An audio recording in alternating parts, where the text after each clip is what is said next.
last day of school. Gordon Sheckells is here in the studio.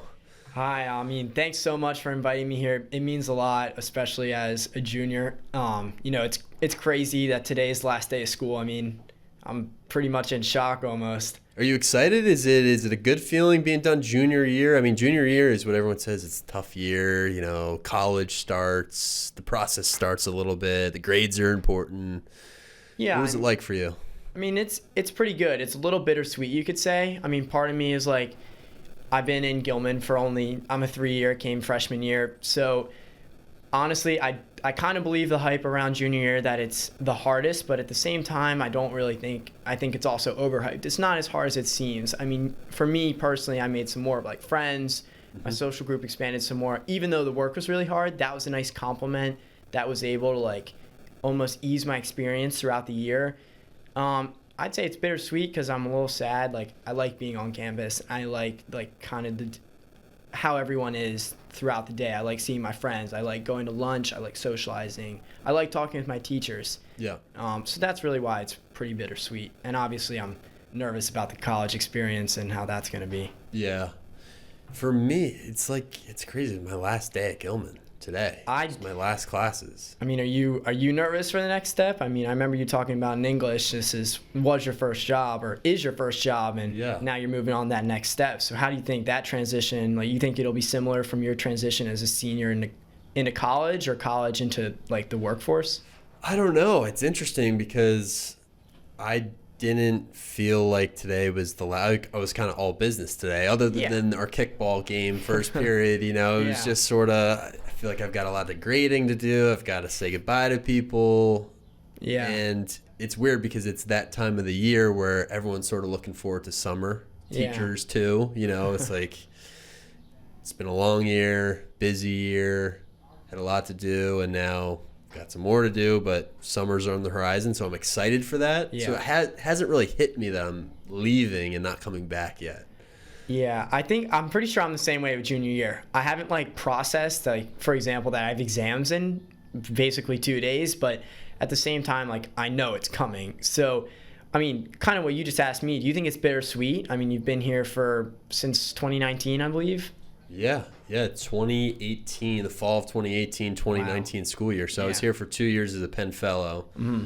And then after that, there were 2 years of COVID, which were sort of... Not really school years, you could say. Not really school year. They were, but... Definitely an unprecedented time. There were a lot of students I never really saw in person And you're basically relearning how to teach.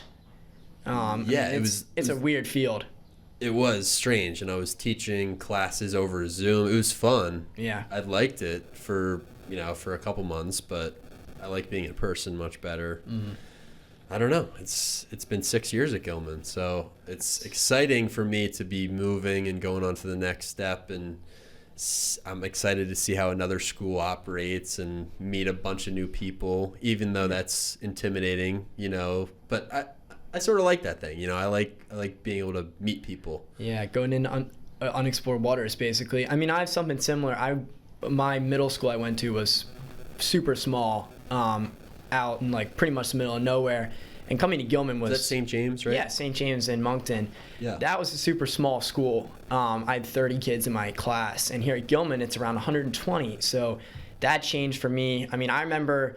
My freshman orientation, I actually got lost in the hallway trying to find the stairs. And that was a relatively intimidating experience. But at the same time, I really enjoyed the process of making new friends and kind of exploring the unknown in a sense. I really had no idea what Gilman was going to be like. I didn't get a shadow because I was during COVID, so I was kind of coming in blind. I had a family member who went here, and I talked to him at length about what Gilman was like. But obviously...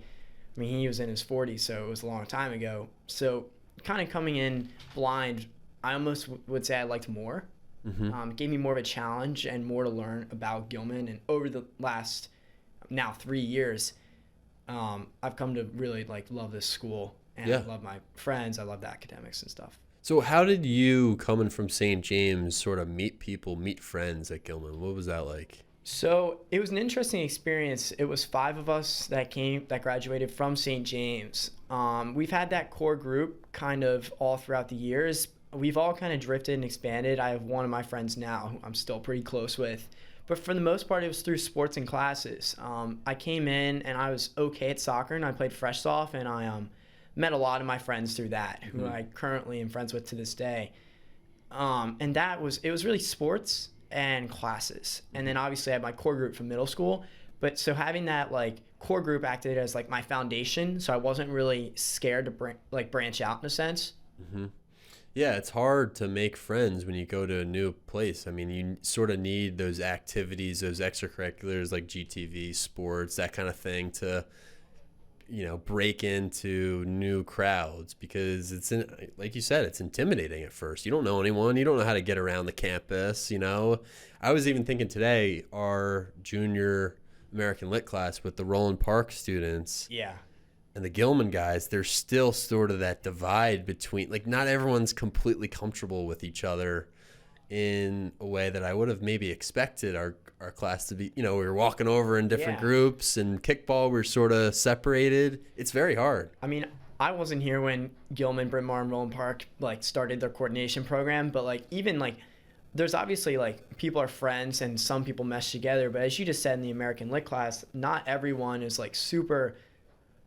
I don't want to use everyone's friends with each other, but they're not I'm kind of in the same boat as you, where the bonds aren't as strong as I would have thought. We've spent the last 9-ish months together discussing some tough topics or just kind of going into deep discussion, and you would think that creates a special bond between classmates and you get new friends out of it. And honestly, I almost think it's a nerve thing for some people. Mm-hmm. For me, it's obviously easier to make friends at Gilman because I can talk about oh, you've done this, you've done that, so it comes super naturally, versus at Roland Park, you're or Bryn Mawr, it's we're a part of the same community, but it's real we're a community in a bigger community, so it's easier to kind of stay in your little local area than branch out to the other schools, which is kind of why I think there's still that divide there.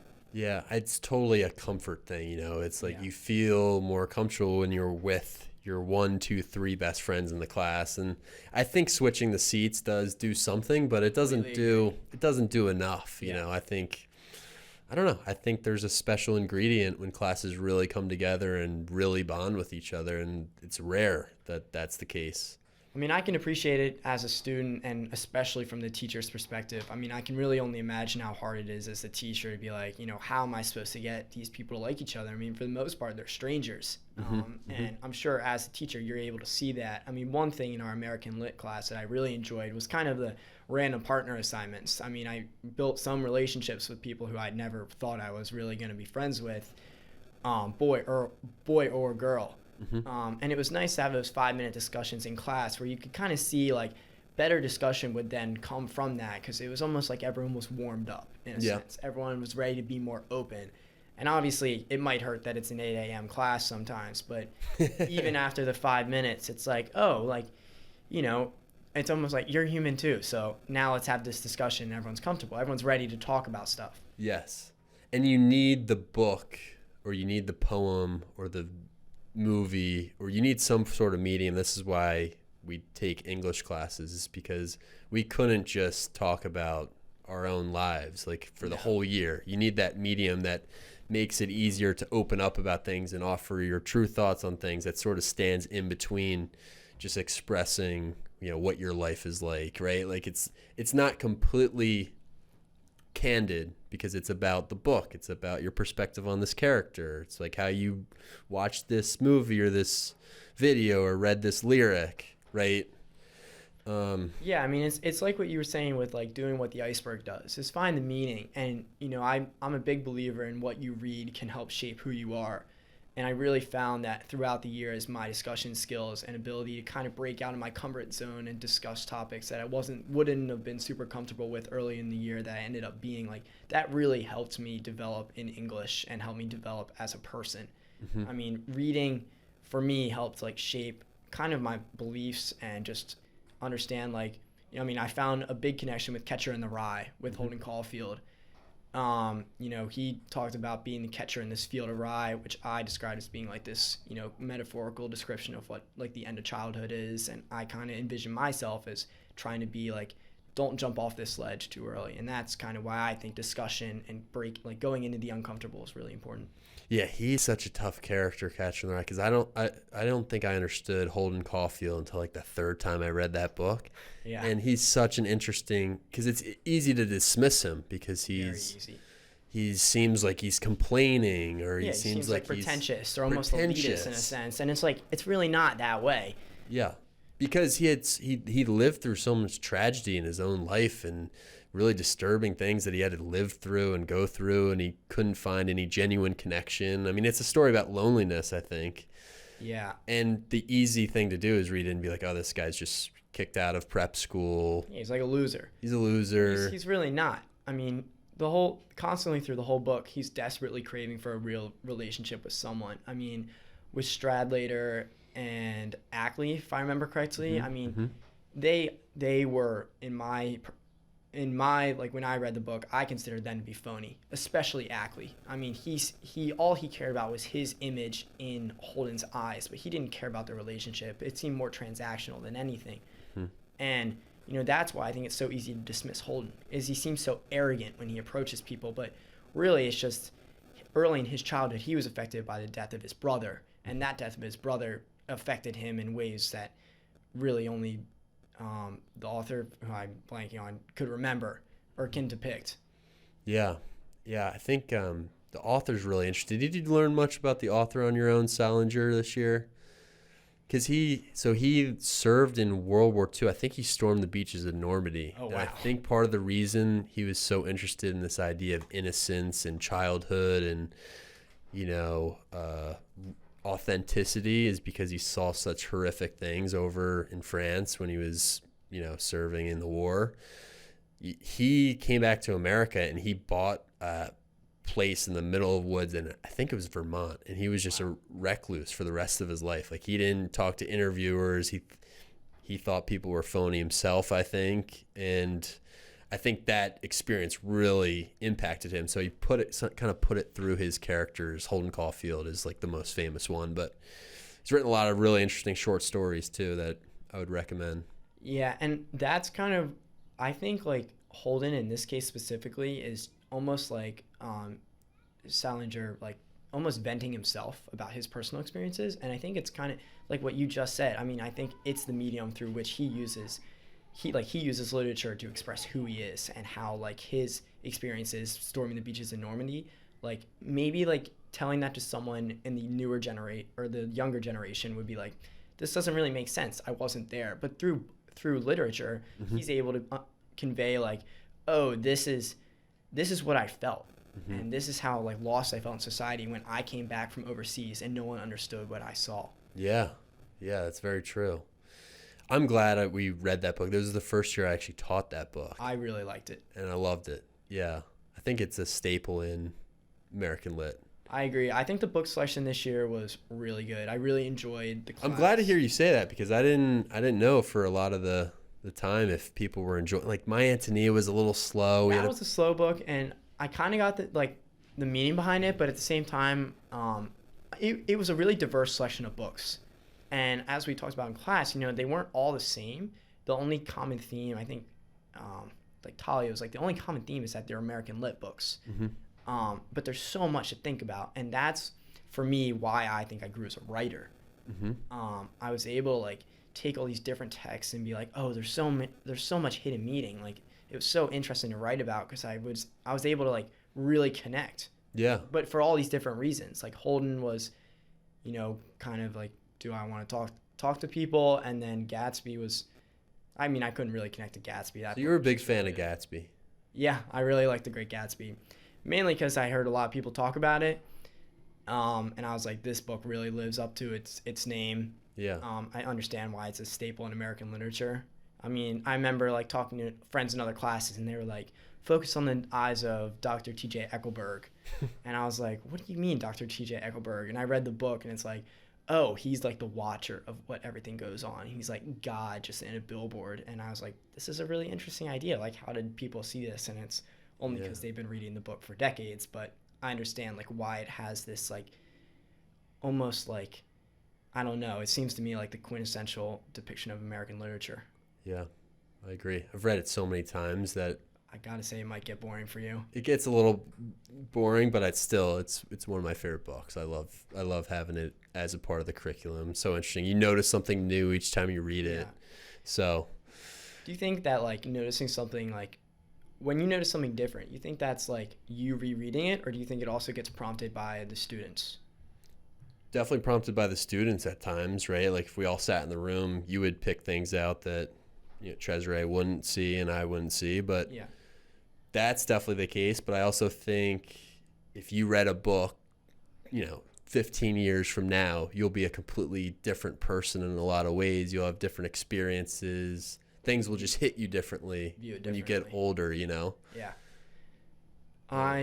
This year I came in from like my sophomore summer after reading. I read one really good book my sophomore year called Fearless. It's like this depiction of a young man, Adam Blehm, throughout his life, and he's like known as like this cheerful football player, and he falls into drug addiction, and he hits a lot of dark patches in his life, but throughout it, it's like he perseveres through task after task. He ends up being a Navy SEAL in like their special unit. But what I thought was really interesting was like he hits all these like walls. Like for one, he can't get past a certain aspect of training, but he perseveres. And what I really took from that book was like, don't give up. Like don't let what happens to you define who you are. Like you can write your own path. Like it doesn't have to be predetermined. Like you have free will. So make your life how you want it to be. Don't let like the things that happen. Like for him, his drug addiction, he didn't let that define him, which I took as a really powerful tool. Resilience and getting back up after you've been knocked down, that sort of thing. Yeah, big ideas like that. And not to be cliche, but like that idea of like you get knocked down but get right back up. It means a lot when you really take it to heart. I think it like can help you, like, to simplify it, obviously you're not getting like shot in a gunfight, but you get a bad grade on the test and you're like, this sucks, like I'm not motivated, and then you get right back up. The next one you study, you get a good grade, and you just see this, you put effort into something and you get positive results. We watched the Duke commencement speech, and Jerry Seinfeld said that as one of his practical pieces of life advice, and I was like, this is so true. Like it took me a minute to really realize like what he meant by it, but the more I thought about it, the more I was like, when I really put effort into anything, I've never really seen a negative result. Like even if like I do bad, I'm learning like, oh, maybe I should study this way instead of that way. Like I've never gotten a negative result out of putting effort into something. Yeah, I think he says, swing the bat and hope for the best is not a bad approach to life. I think that's true too. I love that speech. It was good. Yeah, I thought it was really good. I haven't really watched many commencement speeches because I don't really want to accept that I have to go to college. You're not excited for college? It doesn't.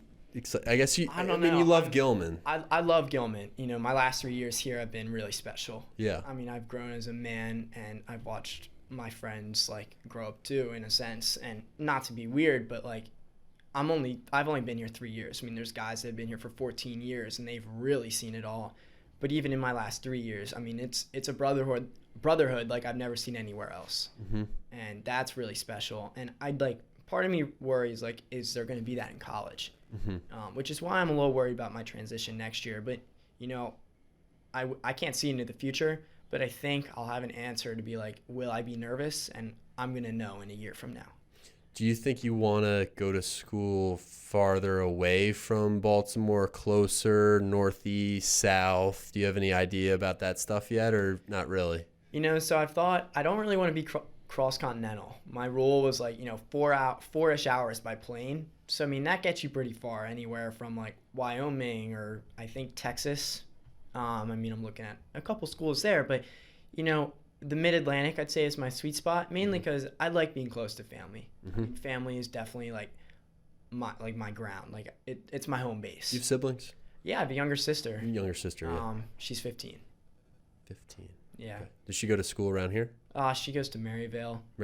So pretty close, 15-minute drive. And, talking about siblings, I've heard so many times, I couldn't even tell you how much, like, the older you get, my mom's like, your siblings, you're going to love your siblings and you're going to miss them. And it's a little sappy, a little bittersweet, but I'm starting to realize like there's going to be a time where like my sister comes home from school and I'm going to be hours away at college. And that's kind of clicking. And, you know, through some hardships I've had in my life, I've found that my sister can really relate to me on a personal level, almost more than my friends or parents can. And it's nice to realize that as you get older. Yeah. Your relationship with your siblings really gets special. And you're only, what, 1 or 2 years apart? 3. You're 3 years. So you're 18. I'm 18. I'm old for my age. Gotcha. Did an extra year back in preschool. Yeah, you've been driving a car for a couple of years now.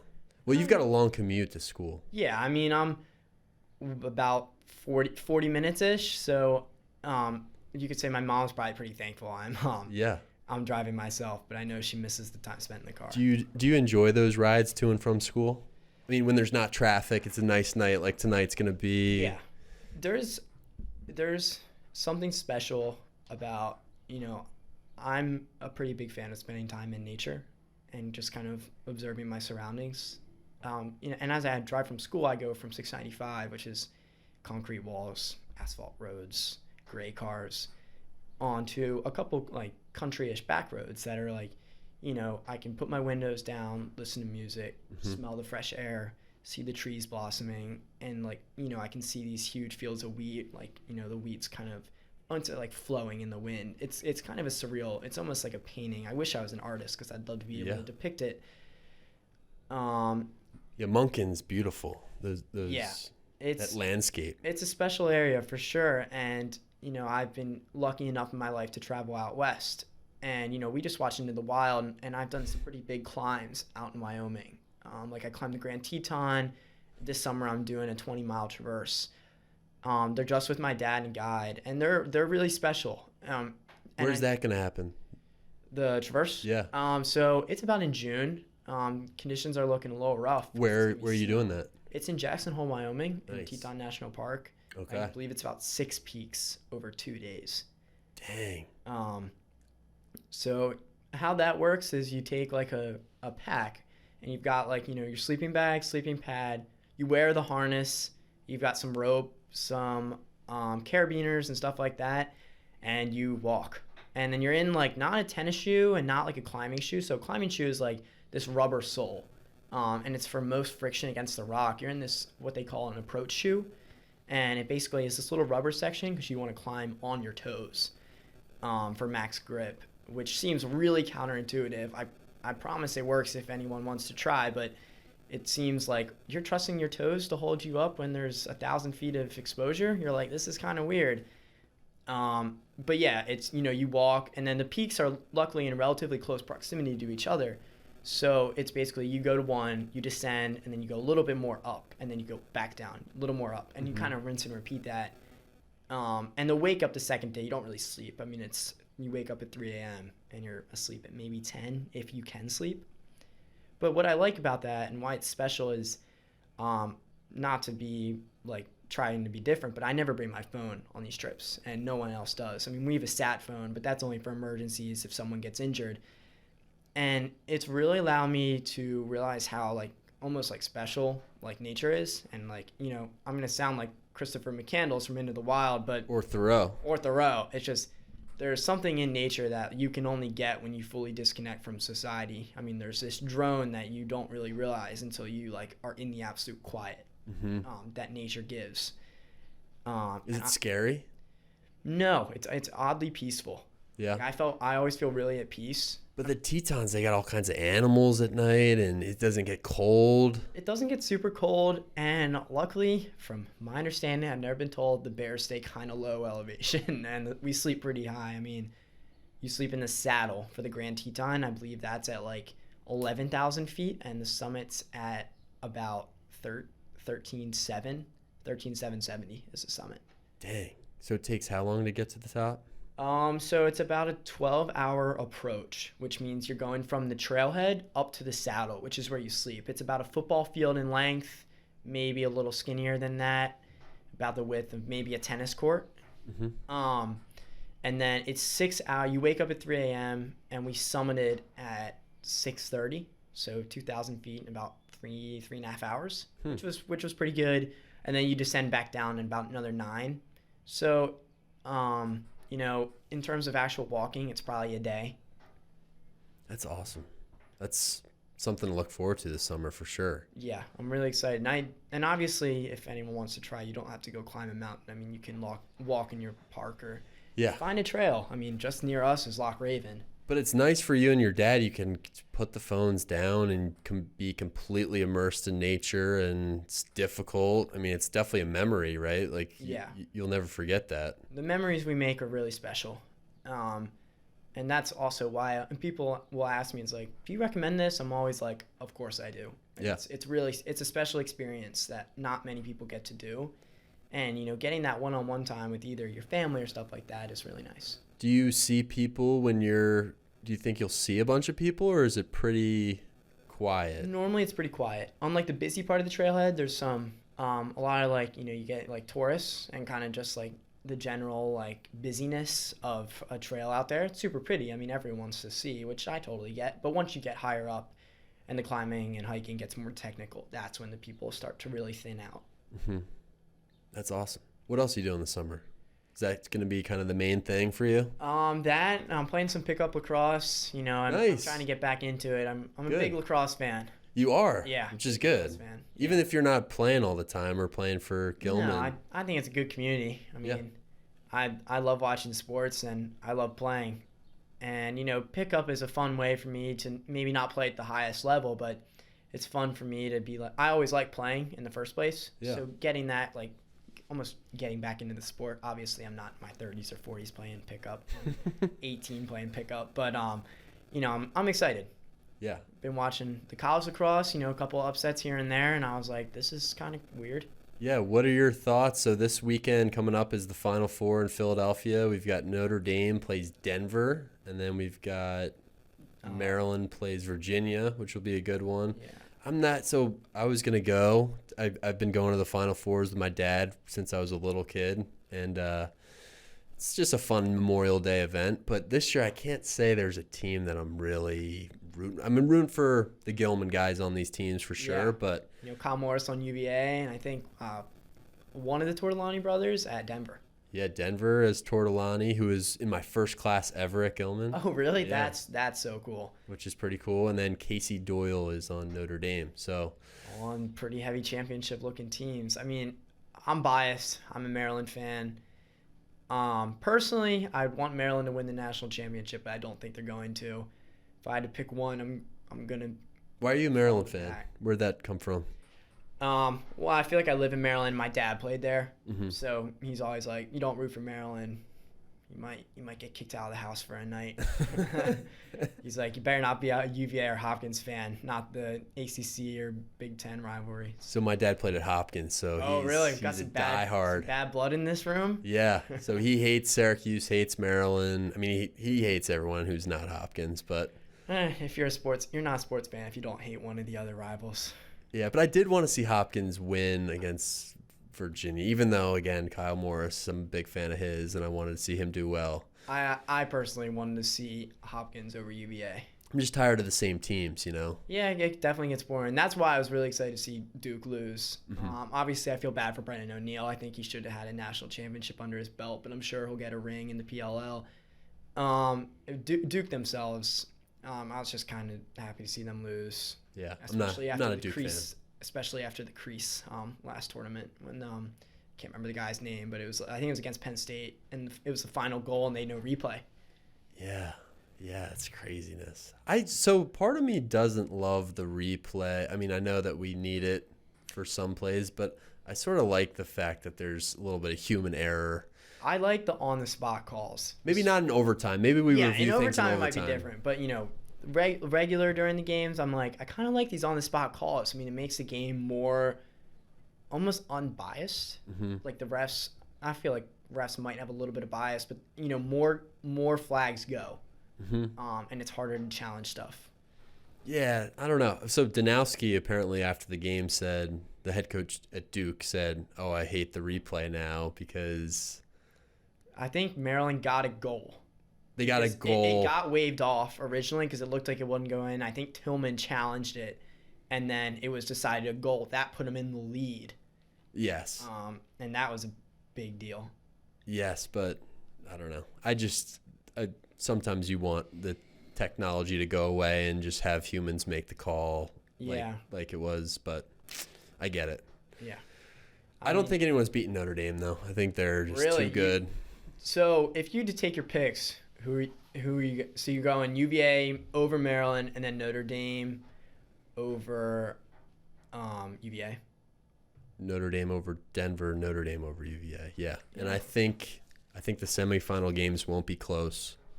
And I think Notre Dame, Virginia will be close for a while, but Notre Dame will win just like last year. Away? Yeah. Going two-peat, back-to-back? They're just too big, too strong, too quick. Those Kavanaugh brothers are too quick. Their goalie's too good. Yeah, you think Edelman wins the Twerton this year? I do, and I think Notre Dame wins the championship. And I hate saying that. I gotta say I hate saying it too, but I gotta say I agree. I mean, they're so good. Yeah. Their offense is really good, and Liam Edelman is probably the best goalie by far in college lacrosse right now. No offense to Kyle Morris, a Gilman grad. I mean, he's really good. Made 8 saves. Here's the question. Do you think Kyle Morris gets the start against Maryland after coming in and playing so well? I mean, they had, what's the goalie's name? Matthew Nunes. Nunes has been starting since he got to Virginia. He had a bad start. Don't you put him back in, or do you keep Kyle in? I think Kyle's hot right now, so I think he stays in. Really? Interesting. Yeah. People have said that. I just don't know. I don't know if that's going to be the case. I'm going to believe in the miracle. I'd love to see Kyle start. See him start. Yeah. I mean, I remember the Gilman team here, and it was electric when he was playing. Yeah, I remember warming him up when I was coaching the varsity, and man, I could not score on that guy. He was just so good. Yeah. I mean, I'm pretty sure he went to like all the camps, and it'd be a big day for me if I got a couple of them in warm-ups. Yeah. I mean, hopefully he starts. That'd be really cool. Yeah. And it'd be good for Gilman and good for him. I mean, great for him. Yeah. It's good to see a lot of Gilman guys representing in the college level. Yeah. For sure. All right, Gordon. Well, it's been a fun conversation. Congrats on, you're almost done. I mean, what do you have, a couple more exams left? 2 exams and 3 days. And then we're free in the summer. Yeah. So early I mentioned how I compared myself to Holden. And so specifically Holden's brother Allie died to leukemia. And then your advisee and my best friend through elementary, middle, and up into high school, Ben Brandenburg, was died to Ewing sarcoma my freshman year. And I think this episode is dedicated to him. Yeah. I think it's a great thing to do, and I agree with you. I wanted to mention Ben because he was such an awesome guy in my advisory. I know he was a great friend to you and all of the St. James guys at Gilman, and I've gotten to know his family really well these past couple of years. So just want to shout out, you're going to be a senior next year. I'm leaving. I want to shout out their family and Ben, because one of the things I always remember about Ben is how much he loved Gilman, and I think that spirit. He was so excited to be here, so excited, and I'm sure you being his advisor only made that better. And to watch I've never seen someone so happy about going to chemotherapy treatments in my entire life. I mean, he had an unrelenting sense of positivity, and I think we should all try to emulate what he encapsulated. I agree. Yeah, courageous, brave, positive. I mean, all those things. It was pretty unbelievable, especially during COVID too, when things were not good in the first place, and he was just so positive, brave, and definitely a role model for everyone here at Gilman. And I really agree. Yeah, so we wanted to dedicate this podcast to Ben and the Brandenburgs, and Gordon, thanks, man. It's been an awesome time knowing you, and wish you best of luck next year. It goes for you too. I mean, I hope the journey goes smooth, and thanks so much for having me. It means a ton. Thank you.